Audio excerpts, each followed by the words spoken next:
In this video, we'll be creating the API that will allow any new user to sign up. In other words, creating users using a post request to /users. So we'll need to create a new controller for this and to make some changes to the htaccess file for the new route. So first of all, if we open up Atom, and this is our task controller here. What we're going to do is close this down, create a new controller for the users API. So if I right click on controller, new file, and we'll call this users.php.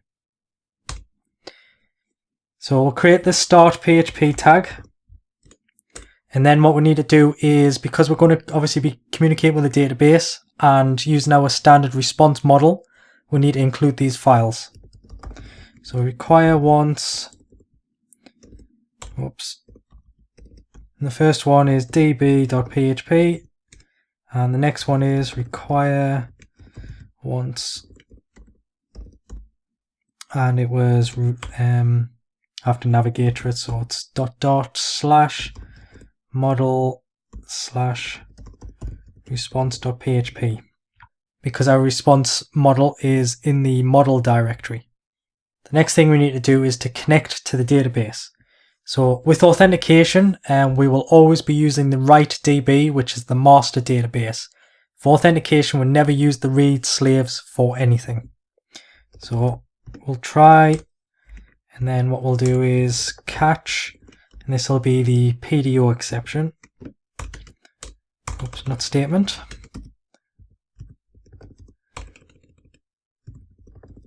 PDO exception, EX.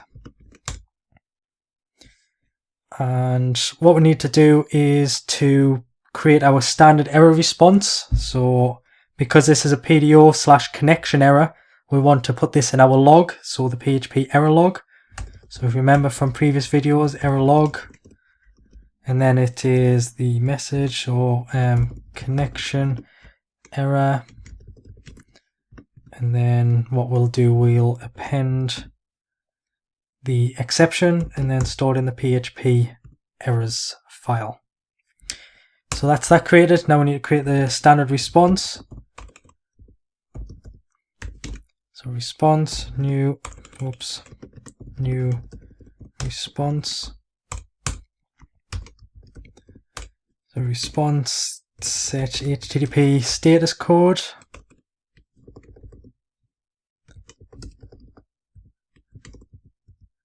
And then this is a 500 error because it's a server error if we can't connect. And then response set success. And this is false. And then response, we want to add a message and something like database connection error. I think that's fine. We'll send it. So response, send, and then exit. So we need to try and actually initiate the connection, store that in a variable so we can use it throughout this script. So we'll just create some space and we'll call it write db, and then it's using the static method from the database class. So db connect write db. It's the method we created. If we go back to the database, it's this one here, static method. Okay, so that'll try and connect to the database, and then if it can't connect, we'll handle the exception here. Okay, now we've done that. The next thing we need to do is to check the HTTP method or the request method. Now, because we're only going to handle post requests, for example, creating new users, we just need to do a simple check to make sure that it is a post request, and if it's not, then just send an error response for a 4 or 5, which is a request method is not allowed.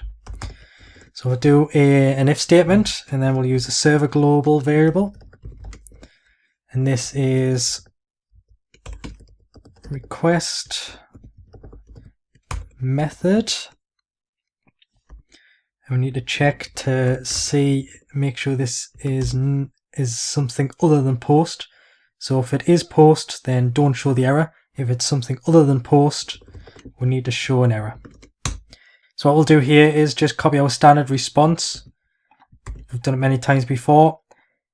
Status code is a 405, which is a request method not allowed. So if it's something other than post, it's a request method not allowed, because we're only allowing post requests. So the error message will be request method not allowed. Scroll down slightly. Okay, the next check we need to do, because we are sending a JSON body which will have the user details that we're creating, such as full name, a username, a password, that sort of thing, we need to make sure that the content type for the request has been set to JSON. So like what we've done in our previous lesson, so if we do if server global variable, and then it is content type, and we need to check to make sure that it is application/JSON, and if it's not, we'll copy our standard error response.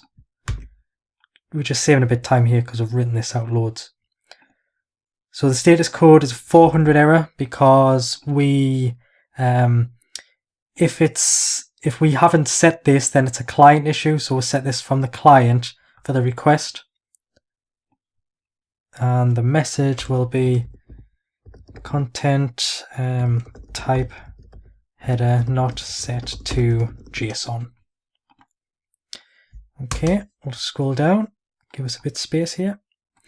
Right, we need to get the posted data, the posted JSON, and we'll store this in a variable. So if we call this something like raw post data, and then we'll use the file get contents.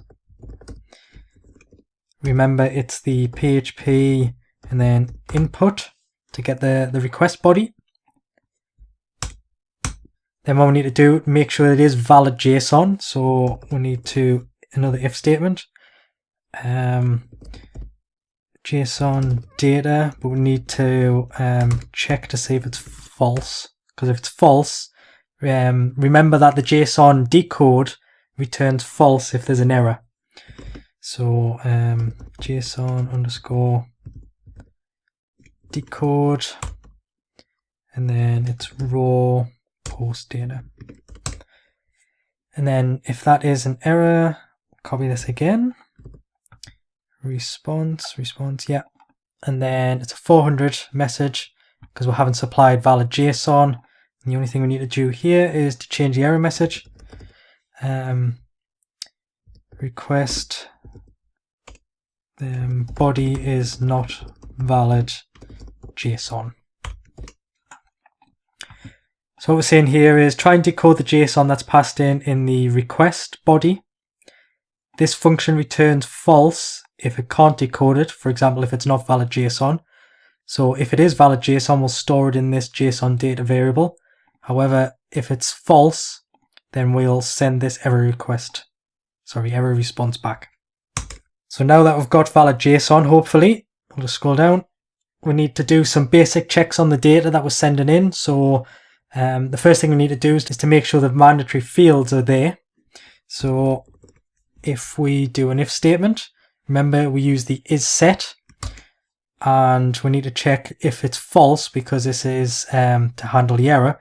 So is set, and then we'll use the JSON data, and the first thing we need to check is to make sure they have supplied a name. So this is called full name. And the next thing we need to check, so or is set, is to make sure that it has a username. So JSON data username, or is set JSON data and its password. So it does the check to make sure these are set, make sure they're provided. If one of them is not provided, or if all of them is not provided, we will send back an error response. However, we're going to do it slightly different here. So we'll copy this as a basis. We'll paste that in. It's going to be a 400 error because the client hasn't supplied the correct or mandatory fields. Success. However, we're going to do something slightly different with the add message. We're going to make the message specific to the error. So if we use the ternary operator again, so the first thing we need to do is to, we'll just change this message for the first one. So we'll just say full name not supplied. Let's create that. Okay. And we need to do the ternary operator here. So in brackets, we need to do if it's not set, and we'll say JSON data and full name. Then send this error message back. Move that to here. Take the semicolon off. Otherwise, just false, because we're not bothered about sending anything back if it is supplied. So what we're doing here is creating our standard response. We're using the ternary operator, which is a shorthand if statement, if you remember. So we're saying if the full name is not supplied, so not false, then add the message that says full name not supplied, otherwise false. So what we need to do is for each of these, we just need to do the same. So it builds up the error messages. So we'll say if full name, so this one's username, and then we'll just say username not supplied, and the next one is password, and we'll just say password not supplied. So if there's a combination of these, or all three, that are not supplied in the body, we'll get that error message, and that error message. However, if username is supplied but full name and password isn't, we will get that error message and that error message replied in the response. So we'll just strip that white space out there. Okay, the next thing we need to do now that we've checked that the data is there is to actually check what type of data it is and make sure that it's valid data. So make sure it's not just a blank string, or make sure it doesn't exceed 255 characters. So that's what we'll do next. So this one is if, and we'll use string length, so strlen, and then we'll use JSON data, and the first one we'll check is just the full name. So if string length of the full name is less than 1, so basically if they've just they've supplied the full name but it's just an empty string, so they've done something like full name and then just an empty string, so that doesn't have any length because there's nothing in there. So we're just checking to make sure that it does have some sort of value. So if string length full name is less than 1, but then what we need to do is check to make sure it's not greater than, so we need to do an OR, and then we'll use the string length again for JSON data full name, and we'll see if it's greater than 255 characters because we're building up an error response here. What I'll do, I'll just put the if statement here now, build the body of that.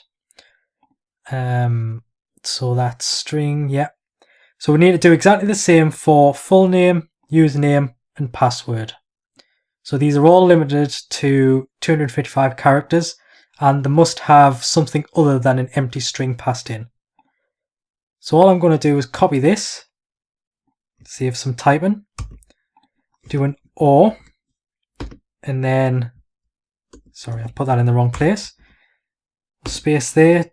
I'll just create some more space here so we can see what we're doing. 255, and then we'll do an OR, and then we'll paste that in there. So if I scroll back across, you can see there the original two, and now we need to adjust these ones. So this one here is the username, and username again. Scroll across, and then we need to do an OR and paste in again.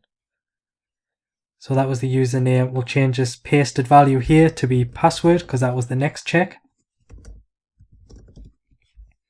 and then we'll get rid of this white space. So we're basically saying for each full name, username and password that they have to be not a blank string and not greater than 255. If that is the case, we are going to send an error response back.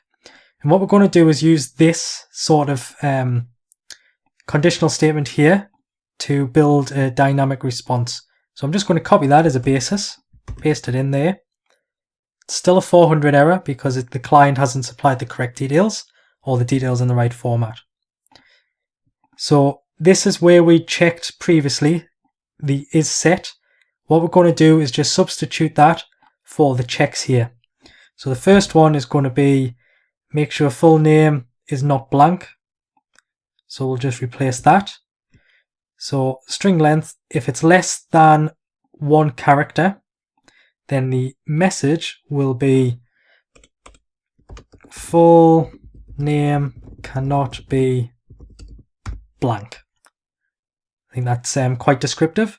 I'm just going to get rid of this because I want to copy this line here because it's going to be very quick to make the changes we need. So the next check was greater than 255 characters. So greater than 255.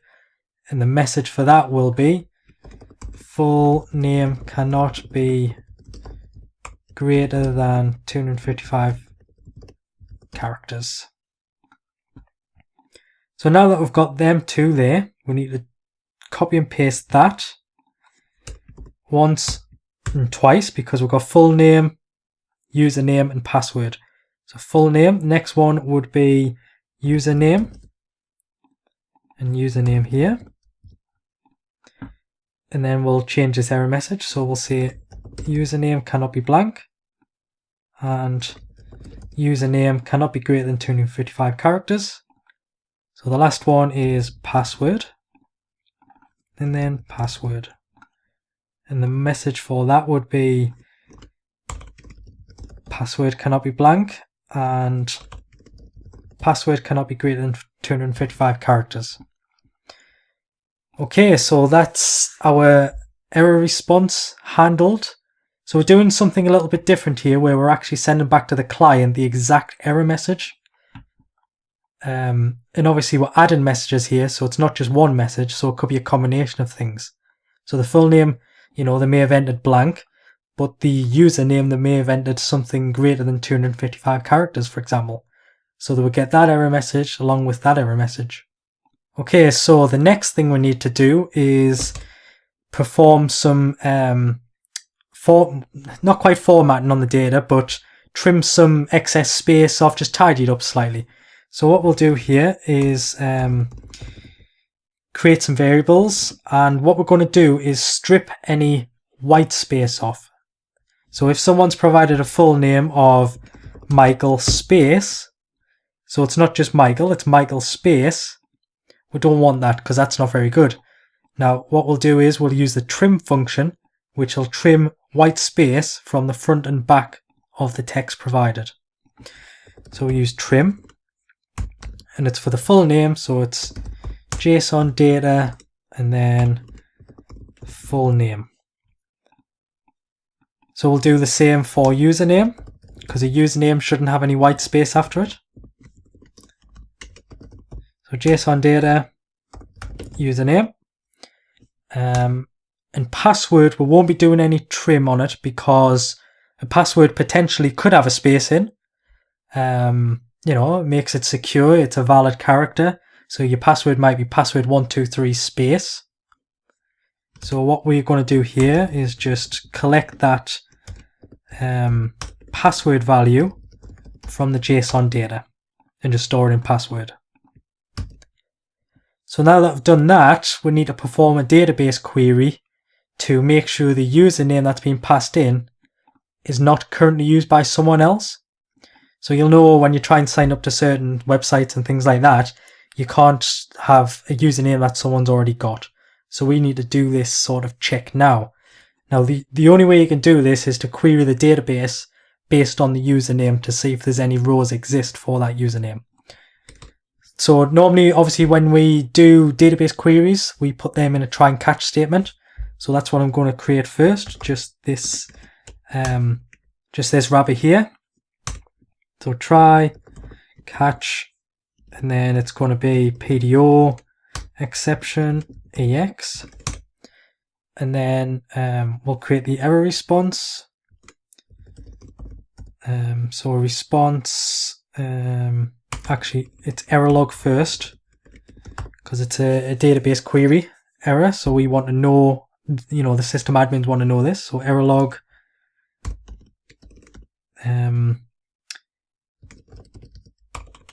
database query error, and then we'll append the exception and then 0 to put in the error log, and then we'll create our response.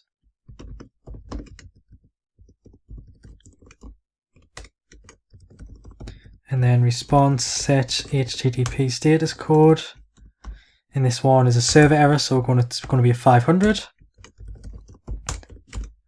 And then set success, and that's false. And then we're going to add a message,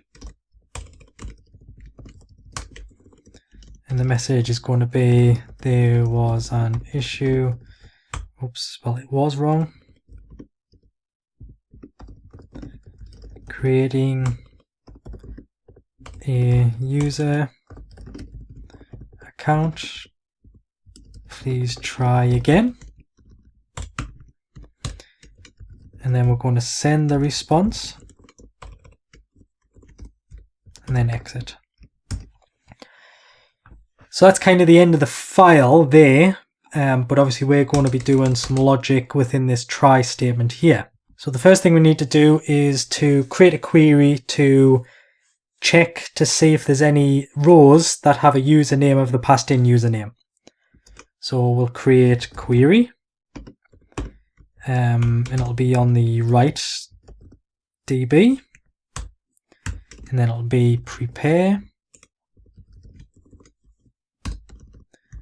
and then we need to put the SQL query in here. So it'll be select. We don't want to return the whole row. We'll just return a value, because all we're going to do is do a row count to see if there's any rows. And if there is a row, we're going to send an error message back, an error response, to say the username already exists. So all we're going to do is return the ID, although we're not going to use it. Select ID from TBL users. Remember the table that we created in the last video. So TBL users, where username equals, and then a placeholder of username. We'll do query, and then we need to bind the parameter. So it was username, and that is bound to the username variable that was stored in the passed in username from the JSON body. So we'll check that against that, and it is of type PDO param str, because it's a string. And then we will execute it. So query execute. So now we need to get the row count. So we do that by query, and then it's row count. So like I say, if it is something other than 0, then we need to send an error response back to say the username already exists. So we'll do a quick check. So row count, if it's not 0, so what I'm going to do is copy this error response and then change it here. Now, it's a new response, that's fine. Status code, however, this is a new one. It's a 409, which is a conflict error message. So 409 is conflict. So the data that we provided is conflicting with something else. Set success is false. And then we're going to change the message. And this message is going to be username already exists. I think that's okay. So we'll send that and exit that. Okay. So if we now move on, so we have a username that's not in use. The next thing we need to do is to hash the password that we've been given. So the password's currently passed in here and stored in the password variable. Now, it's not very good practice to store the password in plain text in the database. So we use password_hash and password_verify. Now what this does is hash the password using a PHP built-in function. It's sort of used within the industry. It's a well-known method and it should be adhered to, really. So what we're going to do here is create a new variable called hashed password, and it's password_hash and takes two parameters. The first is the password, so that's currently stored in our variable up here, and the next is the algorithm used to hash the password. Now PHP, when you read their documentation, recommend to use the password_default. I can spell it correctly, default. And what this does is this always uses the most newest algorithm that's supported by your PHP version. Now their documentation says that this could be changed in the future, so it's just something to keep an eye on if you swap between PHP versions and things like that. So password default is the standard one that PHP recommend.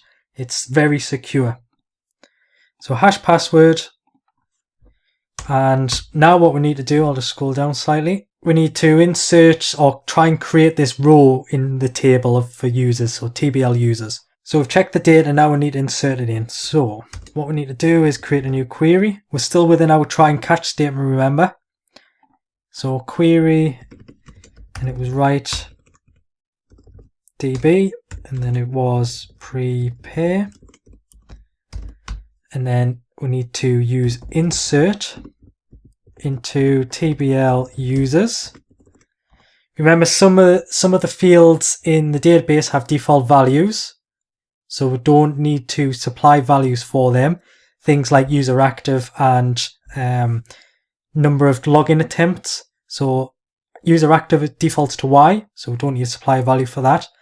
And number of login attempts, that is currently at 0. So the fields we need to supply is full name, username, and password.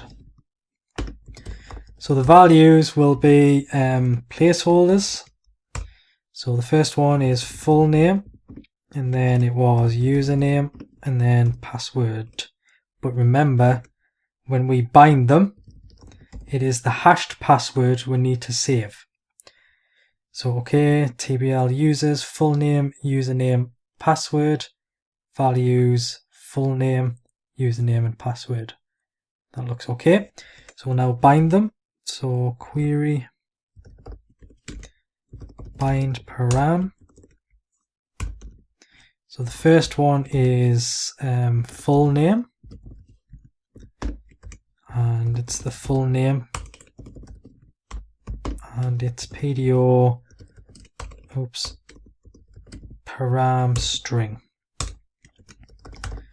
Bind the next one, bind param,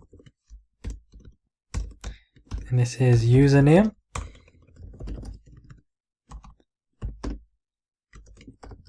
So username, and this one was PDO param string, and the next one is query bind param password. This is important here. We are not putting the password field in there, we are putting the hashed password field in here. That is very important. Hash password, and then this is PDO param string. So now we'll try and execute it.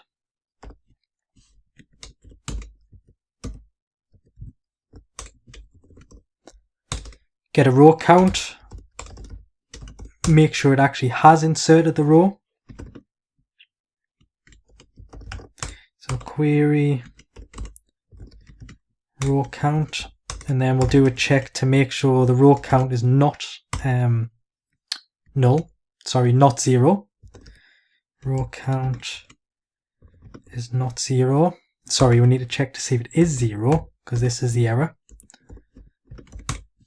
and we'll supply back an error response. So we'll just copy this one down here. It's a 500 error because there's been a database problem. It's false, and I think that error message is okay. It's basically saying if it's failed to insert into the database for some unknown reason, then send this error response back, but I think that's okay. Okay, so now what we need to do, because we've got the row in the database, we need to return the user details to the user. Now what we're going to return is the user ID, so that is the generated primary key auto increment value. The next thing we need to return back is the full name and the username. We will never ever reply back the password. It's a bit of a security hazard, so we'll never reply that back. So what we'll do now is build this up. So after we've inserted, the way to get the last inserted row ID, which we've used previously, is to use the last insert ID function of the connection. So we'll save that in last user ID, and this is against the right database connection and not the query. So it's last insert ID. So now that we've got that, we need to build our successful response. But obviously we're returning the user ID, the full name, and the username, so we need to build the return data. Return data. That's an array. So the first thing we need to do is return data, and we're going to call this user ID. And the user ID is that last insert ID there. So last user ID, return data, and this is full name. So the reason why we're returning this, because every time that you create something, so we use a post request, we should always return that new object back to the client, because the client may want to store that on the system or on their client side. We don't know, but it's always good practice to return this back to the client. So full name is full name, and return data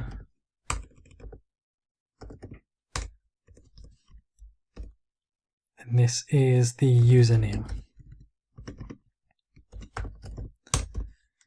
Okay, scroll down slightly. So now that we've got them, return data, we need to build our standard successful response this time. So response equals new response, and then response set HTTP status code, and this is a 201 because it's a creation. So 201 response set success true response, and then we need to add a message. So this will be user, put it to string, user created. Response, we need to set the data, and this is return data because we're returning that, and we need to send it and exit. Okay, get rid of this white space, save that. Okay, so in theory that's our create users done. So we'll just have a quick scan through here to make sure it looks okay. So we're getting the database file, we're requiring the response file, we're trying to create the connection. If the connection fails, we catch that and send our error response back.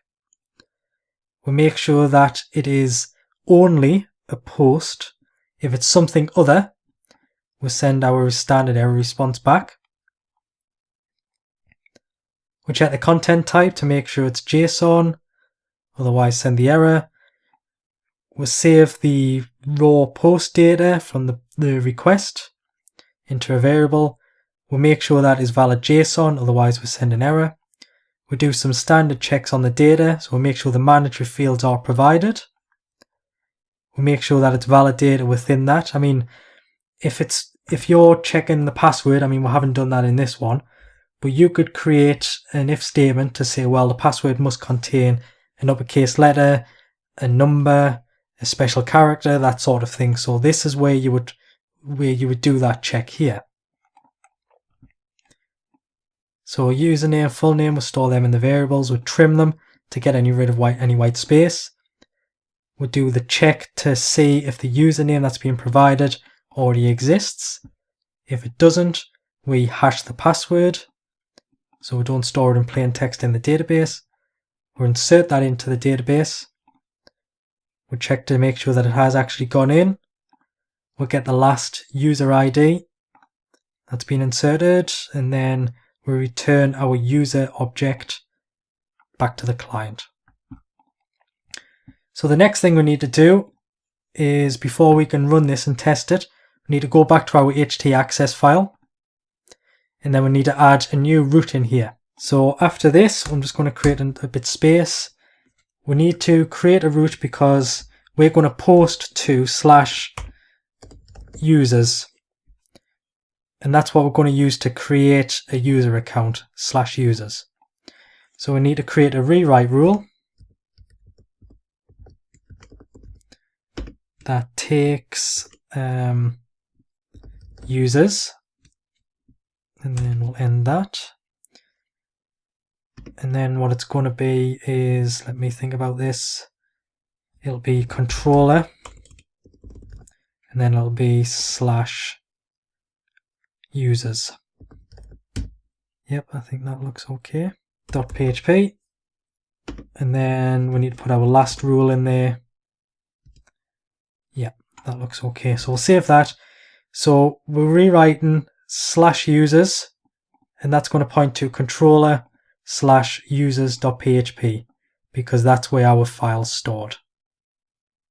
So controller, and then it's called users.php. Okay, so now we can try and create one. So what I'm going to do is open phpMyAdmin. We'll go to our users table. We'll go to browse and just make sure there's nothing in there. So it's empty. We'll go to Postman.